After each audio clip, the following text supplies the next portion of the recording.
করে দেখেন যে অগাস্ট বিপ্লব সফল হওয়ার পেছনে বা পশ্চাতে কিন্তু প্রচুর নাশকতার ঘটনাগুলো কিন্তু ঘটেছিল। যে কারণে হাসিনা সরকার কাবু হয়ে পড়ে। এখন এটা তো সবচেয়ে সহজ উপায়। আপনার বাংলায় একটা কথা আছে, "পচা শামুকে পা কাটে।" এখন এইসব ব্যাপারে যদি আমরা সতর্ক না হই, শুধুমাত্র লিপ সার্ভিসে ব্যাপৃত থাকি, তাহলে চরম মূল্য হয়তো দিতে হবে এই দেশের সরকার, রাষ্ট্র এবং জনগণ। ধন্যবাদ। দেখুন, মিডিয়া সেল যেটি আছে ফায়ার সার্ভিসের, তাদের ভাষ্য মতে রাত ১:৫২ এই খবরটি তারা পান এবং ১:৫৪ অর্থাৎ ২ মিনিটের মাথায় তারা তাদের ৮টি ইউনিট এই অগ্নি নির্বাপনের কাজ শুরু করে এবং সকাল ৮:০৫ আগুন নিয়ন্ত্রণে আসে এবং শেষ অবধি মোট ১৯টি ইউনিট ব্যাপৃত হয়েছিল এই অগ্নি নির্বাপন যজ্ঞে।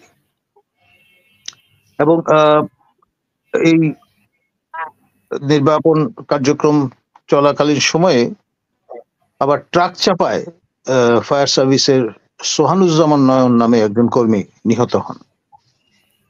৭ নং ভবনে সচিবালয়ের ভেতরে মোট ৬টি মন্ত্রণালয় আছে যেখানে আগুন লেগেছিল। যুব ক্রীড়া মন্ত্রণালয়, ডাক, টেলিযোগাযোগ ও তথ্য প্রযুক্তি মন্ত্রণালয়, স্থানীয় সরকার, পল্লী উন্নয়ন ও সমবায় মন্ত্রণালয়, শ্রম ও কর্মসংস্থান মন্ত্রণালয়, অর্থ মন্ত্রণালয় এবং সড়ক পরিবহন ও সেতু মন্ত্রণালয়। এবং এই মন্ত্রণালয়, ৬টি মন্ত্রণালয়ের বিভিন্ন বিভাগ এখানে অবস্থিত এবং স্বরাষ্ট্র মন্ত্রণালয় এবং শিক্ষা মন্ত্রণালয়ের যে দুটি ভবন আছে, সে ৬ নং ভবন এবং এই পাশে সম্ভবত ৮ নং ভবন, এর মাঝখানে অবস্থিত এই ভবনটি। এবং এই যে আপনার মাঝরাতে যখন সচিবালয় বন্ধ এবং আপনি জানেন যে এটা কি পয়েন্ট ইনস্টলেশন, পুলিশের পাশাপাশি আপনার এখন সেনাবাহিনীও এই দায়িত্ব পালন করেন, সচিবালয়ের ডিউটি থাকে তাদের। আর এই ৫ অগস্টের বিপ্লবের পরে আমরা দেখেছি যে বারংবার সচিবালয় আক্রান্ত হয়েছে। কখনো ইন্টারমিডিয়েট পরীক্ষার্থী যারা, তারা সচিবালয় দখল করে তাদের দাবি সাফল্যের সঙ্গে আদায় করে নিতে সক্ষম হয়েছেন আনপ্রেসিডেন্টেড ভাবে, যা কশিনকালে কখনো ঘটেনি। বিনা পরীক্ষায় ফলাফল দিতে হবে। তারপর এর ধারাবাহিকতায় আনসার থেকে শুরু করে যত রকমের সেগমেন্টের লোকজন আছে, কম বেশি সবাই সচিবালয়ের নিয়ন্ত্রণ নেওয়ার চেষ্টা করেছে। মারপিট হয়েছে, ধরপাকড় হয়েছে। সর্বশেষ ৫৩ জন আমার জানা মতে ছাত্রছাত্রী, তারাও আটক হয়েছেন। সেই আপনার ঢাকা বোর্ডের, শিক্ষা বোর্ডের চেয়ারম্যান মহোদয়কে পদত্যাগ করতে হবে, এটা ছিল প্রথমে দাবি। তারপরে যে না, পদত্যাগ করা যাবে না, সেটা আরেক দাবি। অদ্ভুত, বিপরীত ধর্মী বিভিন্ন দাবি দাওয়া নিয়ে যত রকমের টেনশন রিলিজের কাজগুলো আছে সব সচিবালয়ের উপর দিয়ে গেছে।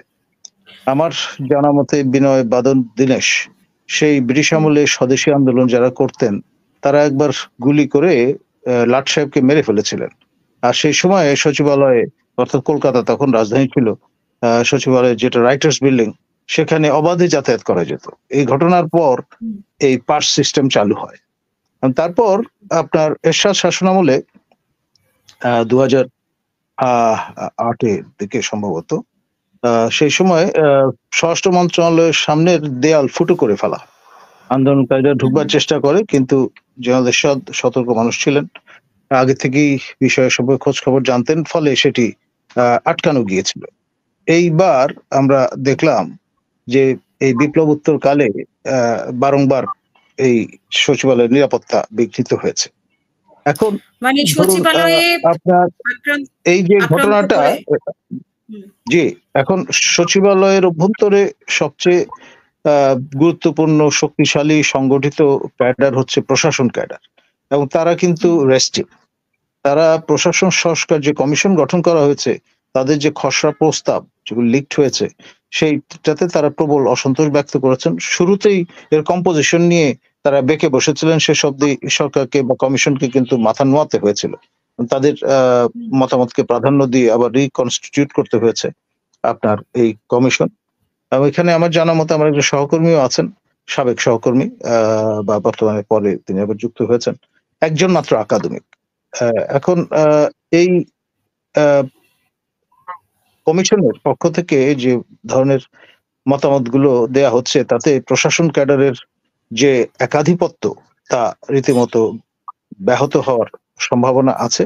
তো ন্যাচারালি এ ব্যাপারে তারা এককাট্টা এবং ইতিমধ্যে তারা নানান রকম আল্টিমেটাম দিয়েছেন। ৪ তারিখে তারা আবারও অ্যাক্টিভ হবেন এরকমের ঘোষণা দেয়া আছে। তারপরে মহিত সাহেব যিনি আ এই আ আ কমিশনে পৌরোহিত্য করছেন, তারও পদত্যাগ দাবি করা হয়েছে।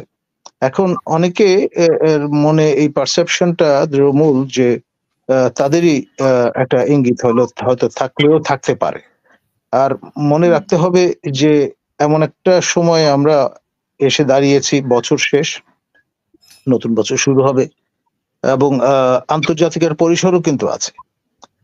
ট্রাম্প প্রশাসন টেক ওভার করবে এবং আমাদের প্রতিবেশী রাষ্ট্র খুব একটা আ স্বস্তিতে নেই আমাদের নিয়ে। আবার পাকিস্তানের সঙ্গে আমাদের দহরম-মহরম বাড়ছে। এই বিষয়গুলো কিন্তু একেবারে উড়িয়ে দেয়া যায় না। আ তো ফলে হুম, সব মিলিয়ে অ্যা একটা আ স্মিয়ার ক্যাম্পেইন ও কিন্তু চলছে। তো সেইজন্যে এটাকে নিছক দুর্ঘটনা হিসেবে অনেকে দেখতে নারাজ। অনেকে ভাবছেন যে এটা নাশকতা শামিল এবং it's kind of a warning shot. আ আপনার হুম, এটা ভবিষ্যতে খেয়াল করে দেখেন যে অগাস্ট বিপ্লব সফল হওয়ার হুম, পেছনে বা পশ্চাতে কিন্তু প্রচুর নাশকতার ঘটনাগুলো কিন্তু ঘটেছিল। যে কারণে হাসিনা হুম, সরকার কাবু হয়ে পড়ে। এখন এটা তো সবচেয়ে সহজ উপায়। আপনার বাংলায় একটা কথা আছে, "পচা শামুকে পা কাটে।" এখন এইসব ব্যাপারে হুম। যদি আমরা সতর্ক না হই, শুধুমাত্র লিপ সার্ভিসে ব্যাপৃত থাকি, তাহলে চরম মূল্য হয়তো দিতে হবে এই দেশের সরকার, রাষ্ট্র এবং জনগণকে। ধন্যবাদ। জি। আমি আপনার কাছে ছোট করে আজকের বিষয়টি একটু শুনতে চাই। ২০০৩ সালে সেই বিমান দুর্ঘটনা নিয়ে। আ সেটাও কি নিছক দুর্ঘটনাই ছিল কিনা? আর সেখানে আমরা কয়েকজন সেনা কর্মকর্তাকে হারিয়েছি। তাদেরকে নিয়ে আমরা খুব একটা আলোচনায় আসতে দেখি না। কেন? দেখুন এই বেনিন দুর্ঘটনাটি এটি নিয়ে আমার জানা মতে বাংলাদেশে সবসময় উচ্চকিত ছিলেন আমাদের শ্রদ্ধেয় a major Afsari sir. My hats off to him. তার একক প্রচেষ্টায় আ আপনার এই আ অবস্থানটি লোকজন জানতে সক্ষম হয়েছে। তিনি আমাকে প্রতিবারই আমন্ত্রণ করেছেন যতবার প্রেস ক্লাবে তিনি এই বিষয়ে আলোচনা সভার আয়োজন করেছিলেন। আমি একাধিকবার গিয়েছি এবং আসলে এটা তো একার মাথা ব্যাথা হওয়ার কথা নয়। এটা আমাদের সশস্ত্র বাহিনীর সম্মানের প্রশ্ন হুম, জড়িত।